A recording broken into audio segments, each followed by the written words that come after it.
الأعمال، ومصطفاه من العباد، والصالح من الحديث، ومن كل ما أوتي الناس من الحلال والحرام، فاعبدوا الله ولا تشركوا به شيئا، واتقوه حق تقاته، وأصدقوا الله صالح ما تقولون بأفواهكم، وتحابوا بروح الله بينكم، إن الله يغضب أن ينكث عهده. والسلام عليكم ورحمة الله وبركاته. كان هديه صلى الله عليه وسلم تعظيم هذا اليوم وتشريفه، وتخصيصه بعبادات يختص بها عن غيره.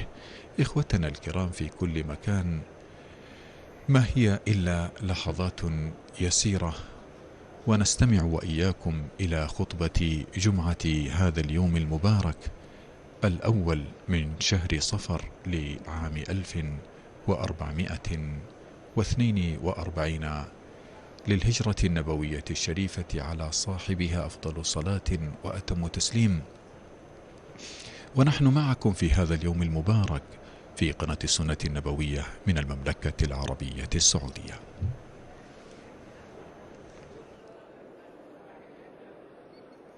السلام عليكم ورحمة الله وبركاته. الله أكبر، الله أكبر، الله أكبر، الله أكبر. أشهد أن لا إله إلا الله،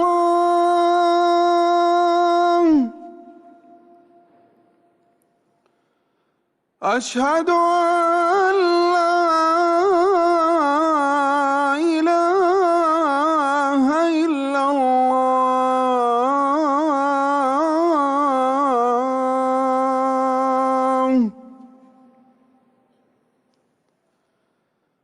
أشهد أن محمدًا رسول الله،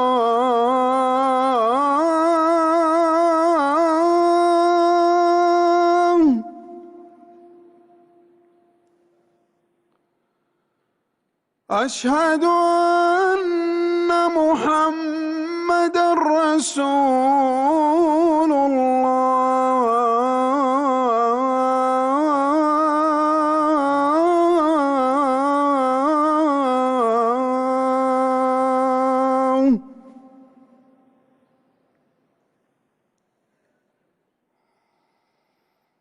حي على الصلاة،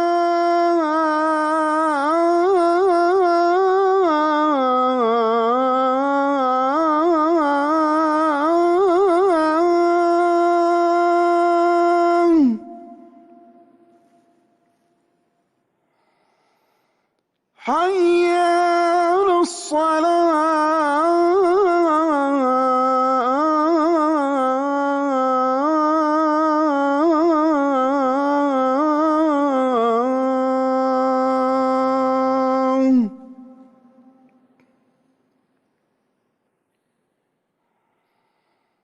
حي على الفلاح.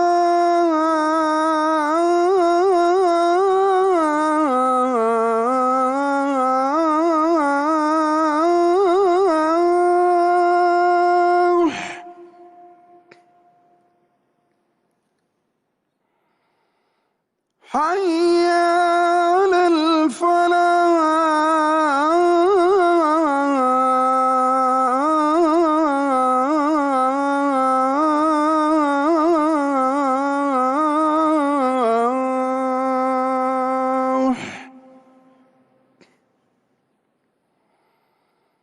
الله أكبر،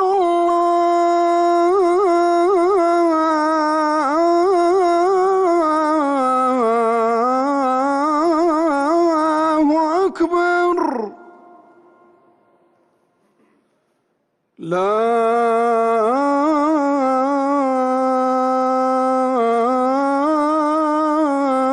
إله إلا الله.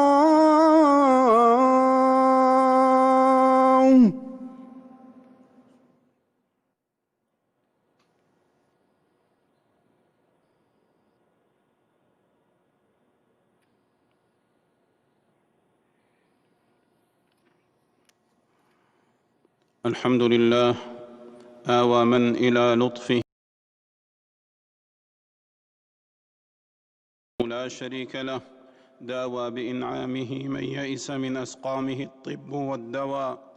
وأشهد أن نبينا وسيدنا محمدًا عبده ورسوله من اتبعه كان اللہ على سے ڈرو الهدى کیونکہ ومن اس کی عصاه تقوی ہی ضل کامیابی کی وفي ضامن ہے۔ خزي الغواية اے لوگوں جو غوى. صلى ایمان لائے الله اللہ سے عليه ڈرو جیسا کہ وعلى اس سے آله ڈرنے کا حق وصحبه ہے، اور صلاة تمہیں موت نہ آئے تبقى مگر اس حال وسلاما میں کہ تم يترى. مومن أما ہو۔ بعد فيا اے أيها مسلمانوں، المسلمون اتقوا الله فتقواه أفضل مكتسب. میڈیکل سائنس سب سے زیادہ نفع بخش اور سب سے زیادہ بااثر علم ہے۔ اس فن میں مہارت عزت و شرف کی بات ہے۔ بغیر مہارت کے یہ پیشہ مشکل ترین وادی کی طرح ہے جہاں تک پہنچنا نہایت دشوار ہے۔ میڈیکل سائنس کا طالب علم مسلسل محنت کے ذریعے درجہ بدرجہ آگے بڑھتا ہے، یہاں تک کہ وہ اس کے اعلیٰ ترین مرتبہ پر فائز ہو جاتا ہے، جہاں تک صرف صبر کے ساتھ مسلسل جد و جہد کرنے والا انسان ہی پہنچ سکتا ہے۔ امام شافعی رحمہ اللہ فرماتے ہیں کہ علم کی دو قسمیں ہیں، دین کے فقہ کا علم اور علم طب یعنی میڈیکل سائنس۔ ربیع رحمہ اللہ فرماتے ہیں کہ میں نے امام شافعی کو فرماتے ہوئے سنا کہ میں حلال و حرام کے علم یعنی شرعی علوم کے بعد کسی ایسے علم کو نہیں جانتا جو علم طب یعنی میڈیکل سائنس سے زیادہ پاکیزہ ہو۔ کہاوت ہے کہ تم کسی ایسے شہر میں نہ رہو جہاں تمہاری حفاظت کے لیے بادشاہ، پینے کے لیے پانی، فتویٰ کے لیے عالم اور علاج کے لیے ڈاکٹر نہ ہو۔ مذہب اسلام نے میڈیکل سائنس کا بہت اہتمام کیا ہے، چنانچہ دیکھیں صحیح بخاری میں کتاب الطب موجود ہے، صحیح مسلم میں کتاب طب مرض اور شرعی جھاڑ پھونک کا باب موجود ہے، سنن ابو داؤد میں کتاب الطب ہے، سنن ترمذی میں کتاب الطب عن رسول اللہ صلی اللہ علیہ وسلم ہے، سنن ابن ماجہ میں کتاب الطب ہے، اور ابن ماجہ میں بھی کتاب الطب موجود ہے۔ روایت میں ہے کہ ابن ماسوی نامی طبیب نے جب نبی صلی اللہ علیہ وسلم کی حدیث پڑھی کہ کسی انسان نے پیٹ سے برا کوئی برتن نہیں بھرا، انسان کے لیے چند لقمے ہی کافی ہیں جن سے اس کی پیٹھ سیدھی رہے، لیکن اگر بہت ضروری ہو تو پیٹ کا ایک تہائی کھانا کے لیے، ایک تہائی پانی کے لیے اور ایک تہائی سانس کے لیے رکھے، تو انہوں نے کہا کہ اگر انسان ان باتوں پر عمل کر لے تو وہ تمام بیماریوں اور امراض سے محفوظ رہے گا اور تمام شفا خانے اور دوا خانے بند ہو جائیں گے۔ عربوں میں یہ کہاوت مشہور ہے کہ بہترین ناشتہ وہ ہے جو صبح صبح کیا جائے، اور بہترین رات کا کھانا وہ ہے جسے اندھیرا چھا جانے سے پہلے کھایا جائے۔ ایک ماہر اور تجربہ کار ڈاکٹر پوشیدہ امراض کی تشخیص کرتا ہے اور آنکھوں پر پڑے پردے کو ہٹاتا ہے۔ اللہ تعالیٰ اس کے آپریشن کے آلات کو باعث رحمت، اس کی جراحت کو باعث نجات، اس کے دھاگوں کو باعث محبت اور اس کی تجویز کردہ دواؤں کو باعث شفا بنا دیتا ہے۔ عرب ڈاکٹر کو حکیم اور رفیق کہتے ہیں کیونکہ وہ مریض کے ساتھ شفقت اور نرمی سے پیش آتا ہے اور اسے دلاسا دلاتا ہے، اور بالآخر شفا و عافیت اللہ کی ذات سے ملتی ہے۔ اگر تمام ڈاکٹر اور اطباء مل کر کسی مریض کو شفا دینا چاہیں تو نہیں دے سکتے مگر اللہ کے حکم سے، کیونکہ صرف اللہ ہی کی ذات شفا دینے والی ہے، وہی بیماریوں سے آزماتا ہے، دواؤں کے ذریعے مدد کرتا ہے اور شفا کے ذریعے رحم کرتا ہے۔ شاعر کہتا ہے کہ میری آنکھ کی شفا پر ڈاکٹر احسان جتلاتا ہے، بھلا اللہ کے سوا اس کا کوئی دوسرا ڈاکٹر ہے؟ چونکہ شفا ان بنیادی نعمتوں میں سے ہے جو مریض کو اللہ تعالیٰ کی ذات سے ملتی ہے، نہ کہ میڈیکل سائنس سے۔ اسی لیے ابراہیم علیہ السلام نے کہا تھا کہ اور جب میں بیمار پڑتا ہوں تو وہی مجھے شفا دیتا ہے۔ اور صہیب بن سنان رومی رضی اللہ عنہ نے اس بچے کے سلسلے میں حدیث روایت کی ہے جو کہ اللہ کے حکم سے پیدائشی اندھے پن اور برس کی بیماری کو ٹھیک کرتا تھا اور تمام بیماریوں کا علاج کرتا تھا۔ تو بادشاہ کا ایک ساتھی تھا جو اندھا تھا، اس نے جب اس بچے کے بارے میں سنا تو اس کے پاس ڈھیر سارا ہدیہ اور تحفہ لے کر آیا اور کہا کہ یہاں جو کچھ بھی ہے وہ سب میں تمہیں دے دوں گا اگر تم مجھے شفا دے دو۔ تو اس بچے نے کہا کہ میں کسی کو شفا نہیں دے سکتا، شفا تو صرف اللہ تعالیٰ تعالیٰ دیتا ہے۔ اگر تم اللہ پر ایمان لے آؤ تو میں اللہ سے دعا کروں گا اور وہ تمہیں شفا دے گا۔ چنانچہ وہ شخص اللہ پر ایمان لے آیا اور اللہ نے اسے شفا دی اور اس کی بینائی واپس لوٹا دی۔ اسے مسلم نے روایت کیا ہے۔ شاعر کہتا ہے کہ اب میں کسی ڈاکٹر کو اس کی طب کی وجہ سے نہیں بلاتا ہوں، لیکن میں تجھے صرف تجھے پکارتا ہوں اے بارش نازل کرنے والے۔ ڈاکٹروں اور نرسوں کی بہت زیادہ فضیلت ہے جسے لفظوں میں بیان نہیں کیا جا سکتا۔ شاعر کہتا ہے کہ تمہارے احسانات کا بدلہ نہیں چکایا جا سکتا، بھلا سمندر کی موتیوں کا بدلہ چکایا جا سکتا ہے؟ اس لیے ڈاکٹروں کے مقام و مرتبے کا خیال رکھیں، نرسوں کی قدر کریں، ان کی کوششوں اور قربانیوں پر ان کا شکر ادا کریں۔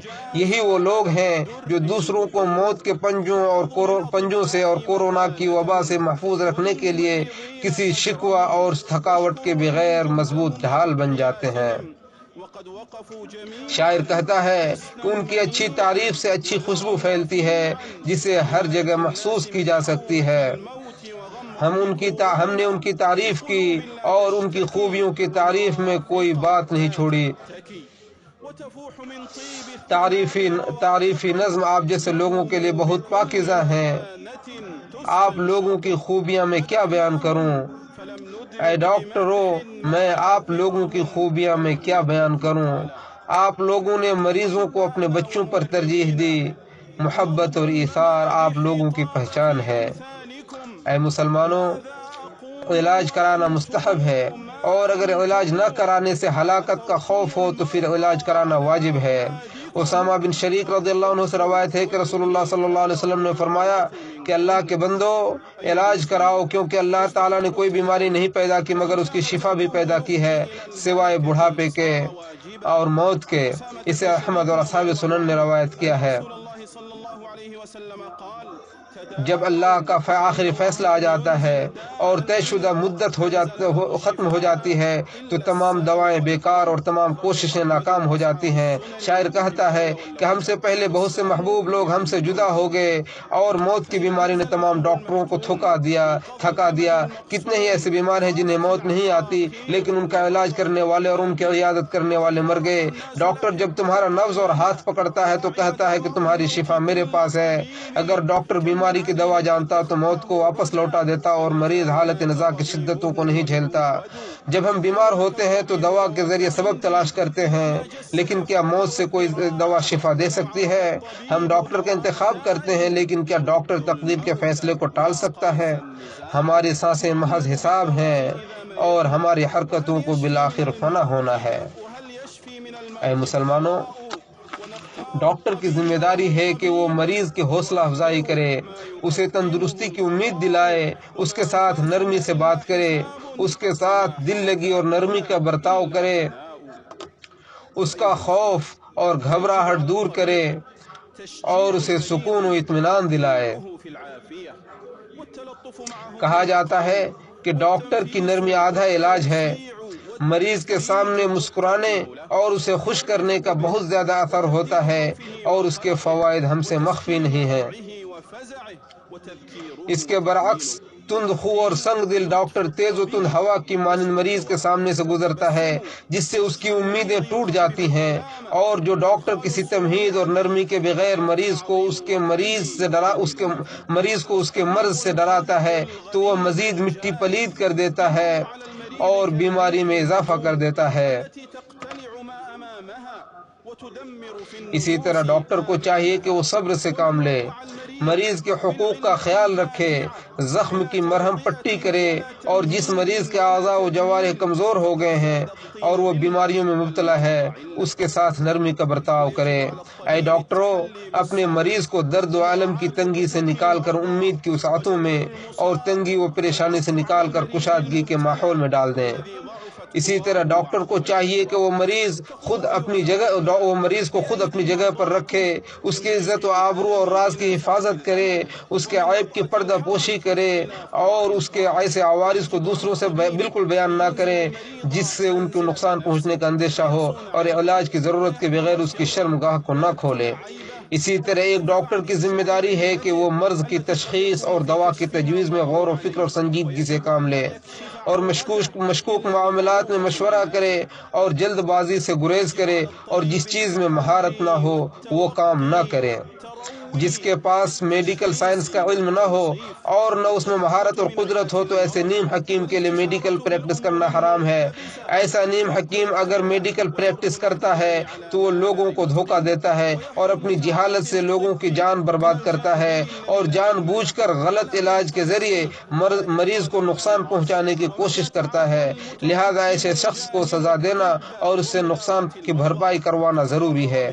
جیسا کہ عمرو بن شعیب نے اپنے باپ سے اور انہوں نے اپنے دادا سے حدیث روایت کی ہے کہ رسول اللہ صلی اللہ علیہ وسلم نے فرمایا کہ جو شخص طبابت کرے حالانکہ اسے طب کی جانکاری نہیں ہے تو وہ اس کا ذمہ دار ہوگا۔ اسے ابو داؤد اور نسائی نے روایت کیا ہے۔ اور دارقطنی کی روایت میں ہے جسے حاکم نے صحیح کہا ہے کہ جس نے طبابت کی حالانکہ اسے طب کی جانکاری نہیں ہے اور اس نے کسی کی جان لے لی یا کوئی نقصان پہنچایا تو وہ ذمہ دار ہوگا۔ نیم حکیم اور جھولا چھاپ ڈاکٹر جسے علم طب میں مہارت نہیں ہے اس کے لیے آپریشن کرنا اور اس پیشے کو اپنانا جائز نہیں ہے۔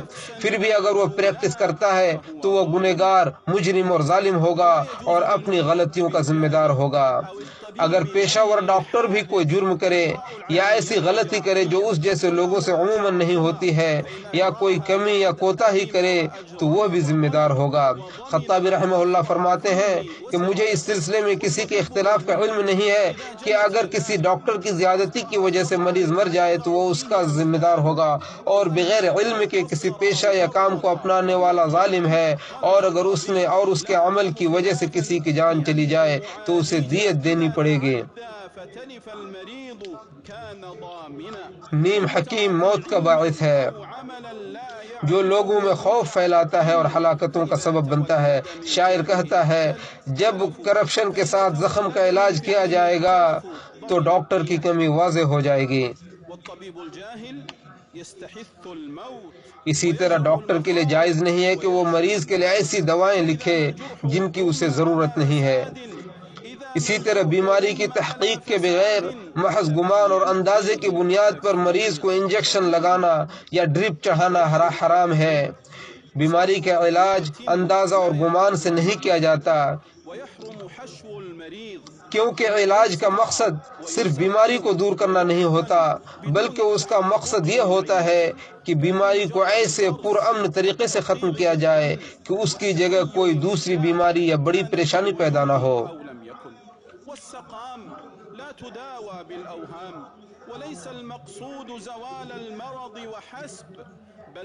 اسی طرح مریضوں کا استحصال کرنا جیسے ایسے ٹیسٹ اور چیک اپ کروانا جن کی ضرورت نہ ہو بلکہ ان کا مقصد محض تجارت اور لوگوں کے مال پر ڈاکہ ڈالنا ہو تو یہ سراسر حرام ہے۔ کیا ہی بری مالداری ہے جو مریضوں اور لاچاروں کے درد کی تجارت پر قائم ہو۔ بعض ڈاکٹر اور فارماسسٹ ایسے ہوتے ہیں جو مریض کے لیے مہنگی دوا تجویز کرتے ہیں حالانکہ مارکیٹ میں اسی معیار کی لیکن اس سے سستی دوا موجود ہوتی ہے، لیکن فارماسیوٹیکل کمپنیوں کی تشہیر اور ان کی طرف سے کچھ مراعات یا کمیشن حاصل کرنے کے لیے مہنگی دوائیں تجویز کرتے ہیں اور اپنی ذاتی مصلحت کو مریض کی مصلحت پر فوقیت دیتے ہیں۔ تو ایسی گری ہوئی حرکت وہی شخص کر سکتا ہے جس کا دل رحمت، خوف، عہد و پیمان کی حفاظت اور امانت داری جیسی صفات سے خالی ہو۔ انس رضی اللہ عنہ فرماتے ہیں کہ بہت کم ایسا ہوتا کہ نبی صلی اللہ علیہ وسلم میں خطبہ دیتے وقت یہ جملہ نہیں کہتے کہ اس کے ایمان کی کوئی حقیقت نہیں جیسے امانت کی پاسداری نہیں اور اس کے دین کی کوئی حقیقت نہیں جیسے عہد و پیمان کا پاس و لحاظ نہیں۔ بیہقی۔ اے مسلمانوں، میڈیکل سائنس کے ایسے دجالوں سے بچیں جو پرمٹ کے بغیر مشکوک کلینک کھول کر مریضوں کو بلاتے ہیں اور کسی مخصوص بیماری کے علاج کا دعویٰ کر کے جعلی مصنوعات فروخت کرتے ہیں۔ مسلمانوں کو ایسے نیم حکیموں کی تصدیق سے بچنا چاہیے جو سوشل میڈیا کے ذریعے طبی تجاویز نشر کرتے ہیں اور لوگوں کے درمیان وہم اور ڈر پھیلا کر اور ان کی زندگیوں سے کھلواڑ کر کے اپنی تجارت چمکاتے ہیں۔ اور لوگوں کے جسم و صحت کو یقینی طور پر نقصان پہنچاتے ہیں۔ ایسے ظالموں اور زمین پر فساد پھیلانے والوں سے ہوشیار رہیں جو انسانی نفوس کے ساتھ کھلواڑ کرتے ہیں، جس کی حفاظت اسلام میں واجب ہے اور زیادتی حرام ہے۔ اے مسلمانوں، اللہ تعالیٰ نے کاہنوں کی باطل حرکتوں کو قرآن میں واضح کر دیا ہے، اس لیے کاہنوں، دجالوں، نجومیوں اور شعبدہ بازوں سے ہوشیار رہیں جو علم غیب اور پوشیدہ چیزوں کی معرفت کا دعویٰ کرتے ہیں۔ ایسے جھاڑ پھونک کرنے والوں سے بھی ہوشیار رہیں جو شرعی جھاڑ پھونک سے نکل کر بدعت و خرافات کا ارتکاب کرتے ہیں۔ اسی طرح ایسے دھوکے بازوں اور جھوٹوں سے بھی ہوشیار رہیں جو جادو ٹونا، چھوا چھوت، بندھن، رکاوٹ اور طلسم وغیرہ کے علاج کے نام پر تعویذ، گنڈا اور دھاگا وغیرہ بیچتے ہیں، شرک یا جھاڑ پھونک کرتے ہیں اور اوہام و خرافات کی نشر و اشاعت کرتے ہیں، جنہیں کم عقل اور کمزور عقیدہ والے کے سوا کوئی قبول نہیں کر سکتا۔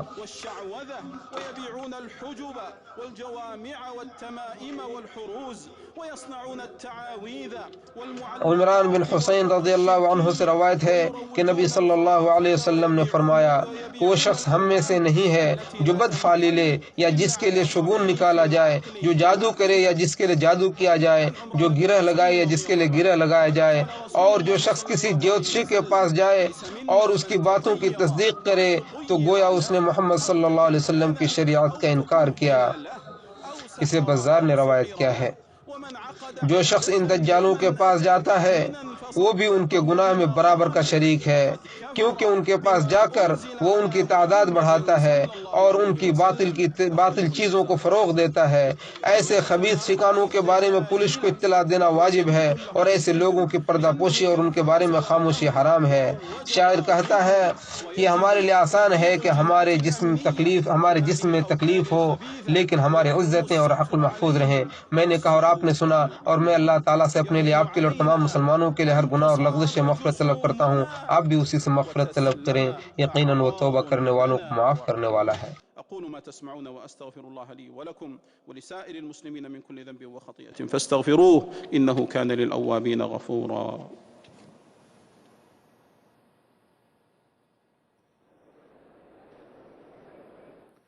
الحمد لله ذي الآلاء والنعم ومبدع السمع والأبصار والكلم، من يحمد الله يأتيه المزيد ومن يكفر فكم نعم آلت إلى نقم. وأشهد أن لا إله إلا الله وأشهد أن نبينا وسيدنا محمدا عبده ورسوله صلى الله عليه وعلى آله وأصحابه وسلم تسليما كثيرا. أما بعد، فيا أيها المسلمون اتقوا الله وراقبوه وأطيعوه ولا تعصوه، يا أيها الذين آمنوا اتقوا الله وكونوا مع الصادقين. أيها المسلمون، البرايا أهداف البلايا، وقد قيل ما دمت في هذه الدار فلا تستغرب وقوع الأكدار، فلا تكن ممن أصابه الضر فزع وجزع وانخلع قلبه وأيس من رحمة ربه. وتذكر قول النبي صلى الله عليه وسلم: إن العبد إذا سبقت له من الله کے لیے پہلے سے طے کر رکھا ہے۔ اسے ابو داؤد نے روایت کیا ہے۔ کسی سلف کا قول ہے کہ اگر دنیا کی مصیبتیں نہ ہوں تو ہم قیامت کے دن مفلس بن کر حاضر ہوں گے۔ قیس بن عباد رضی اللہ رحمہ اللہ فرماتے ہیں کہ تکلیف کے لمحات گناہوں کے لمحات کو مٹا دیتے ہیں۔ مومن کو چاہیے کہ وہ گناہوں کی سزا میں جلد بازی کا مطالبہ نہ کرے بلکہ اللہ تعالیٰ سے عافیت طلب کرے۔ انس رضی اللہ عنہ سے روایت ہے کہ رسول اللہ صلی اللہ علیہ وسلم ایک شخص کی زیارت کے لیے گئے تو دیکھا کہ وہ شخص دبلا ہو کر چوزے کی طرح ہو گیا ہے۔ اس کی یہ حالت دیکھ کر رسول اللہ صلی اللہ علیہ وسلم نے ان سے پوچھا کہ کیا تم کوئی خاص دعا کرتے ہو یا کوئی خاص چیز طلب کرتے ہو؟ انہوں نے کہا ہاں، میں یہ دعا کرتا ہوں کہ اے اللہ، تو مجھے جو سزا آخرت میں دینے والا ہے اسے تو دنیا ہی میں دے دے۔ رسول اللہ صلی اللہ علیہ وسلم نے فرمایا کہ سبحان اللہ، تمہارے پاس اس کی طاقت نہیں ہے، یا یہ کہا کہ تم اسے برداشت نہیں کر سکتے، تم یہ دعا کیوں نہیں کرتے کہ اے اللہ تو ہمیں دنیا میں بھلائی عطا فرما اور آخرت میں بھلائی عطا فرما اور ہمیں جہنم کے عذاب سے بچا لے۔ راوی کہتے ہیں کہ اس شخص نے یہ دعا کی تو اللہ نے انہیں شفا عطا فرمایا۔ اسے مسلم نے روایت کیا ہے۔ شاعر کہتا ہے کہ اگر میں بیمار ہو جاؤں، اگرچہ میں بیمار ہوں لیکن میرا صبر بیمار نہیں ہے، اور اگرچہ مجھے بخار ہوا لیکن میرے عزم کو بخار نہیں ہوا ہے، اور اگر میں بچ بھی جاؤں پھر بھی میں ہمیشہ باقی نہیں رہوں گا، بلکہ موت کے ایک فندے سے بچ کر دوسرے فندے کے حوالے ہو جاؤں گا۔ درود و سلام بھیجیں تمام مخلوقات کی سفارش کرنے والے نبی صلی اللہ علیہ وسلم پر، کیونکہ جس نے نبی صلی اللہ علیہ وسلم پر ایک بار درود بھیجا اللہ تعالیٰ اس پر 10 مرتبہ رحمت نازل فرماتا ہے۔ اے اللہ تو اپنے نبی کو جو خوشخبری سنانے والا اور ڈرانے والا اور قیامت کے دن سب کی سفارش کرنے والا اس پر ان پر درود و سلام نازل فرما، اور ان کے تمام اصحاب پر درود و سلام نازل فرما، ان کے ساتھ ساتھ اللہ تو ہم پر بھی درود و سلام نازل فرما۔ اے اللہ تو اسلام کو اور اہل اسلام کو غلبہ عطا فرما اور شرک اور مشرکوں کو ذلیل و رسوا فرما۔ اے اللہ تمام مسلم ممالک سے اختلافات و انتشار کو ختم کر دے۔ اے اللہ تو ہمارے حاکم وقت خادم حرمین شریفین کو اپنی پسندیدہ کام کی توفیق عطا فرما اور اس کی پیشانی پکڑ کر اس کے خیر کے کاموں میں لگا دے، اور اس کے ولی عہد کو بھی مسلمانوں کے خیر کے کام کی توفیق عطا فرما۔ اے اللہ تو ہمارے حدود کی حفاظت فرما، ہماری فوجیوں کی مدد فرما۔ اے اللہ تو ہم میں جو بیمار ان کی شفا عطا فرما، ہم میں جو مر گئے ان کی مغفرت فرما۔ اے اللہ تو ہم میں جو بیمار ہیں ان کو شفا عطا فرما، ہم میں جو گزر گئے ہیں ان پر رحم فرما۔ اے اللہ جو ہماری دشمنی کرتے ہیں ان کے خلاف تو ہماری مدد فرما۔ اے اللہ تو ہم پر کسی کو ہنسنے کا موقع نہ عطا فرما۔ اے اللہ تو کسی کافر کے ہمارے خلاف کسی کافر أنعمت عليهم غير المغضوب عليهم ولا الضالين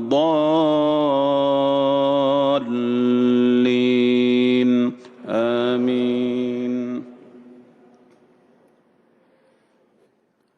قل أعوذ برب الناس ملك الناس إله الناس من شر الوسواس الخناس الذي يوسوس في صدور الناس من الجنة والناس. الله أكبر. الله أكبر.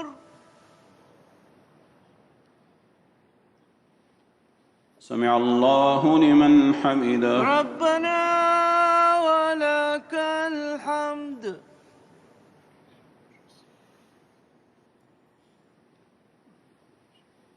الله أكبر. الله أكبر.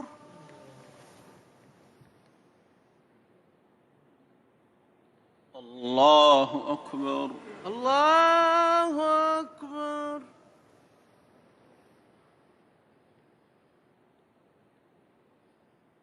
الله أكبر. الله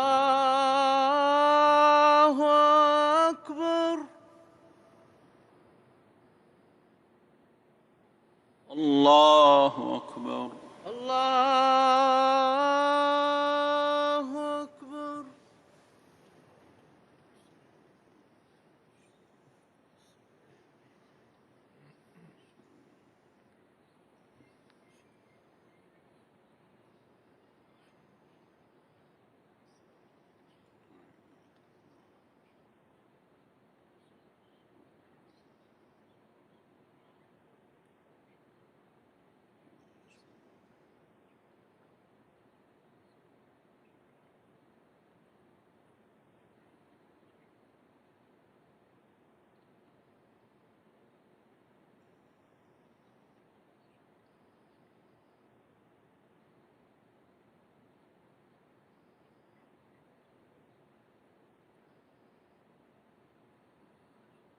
السلام عليكم ورحمة الله.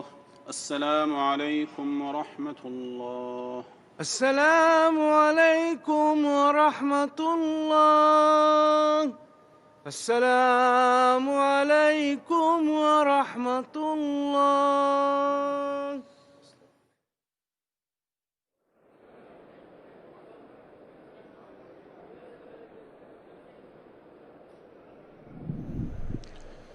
استغفر الله استغفر الله استغفر الله. اللهم أنت السلام ومنك السلام، تباركت يا ذا الجلال والإكرام. لا إله إلا الله وحده لا شريك له، له الملك وله الحمد وهو على كل شيء قدير. لا حول ولا قوة إلا بالله، لا إله إلا الله، ولا نعبد إلا إياه مخلصين له الدين ولو كره الكافرون. اللهم أعنا على ذكرك وشكرك وحسن عبادتك. اللهم صل وسلم وبارك على نبينا محمد وعلى آله وصحبه أجمعين.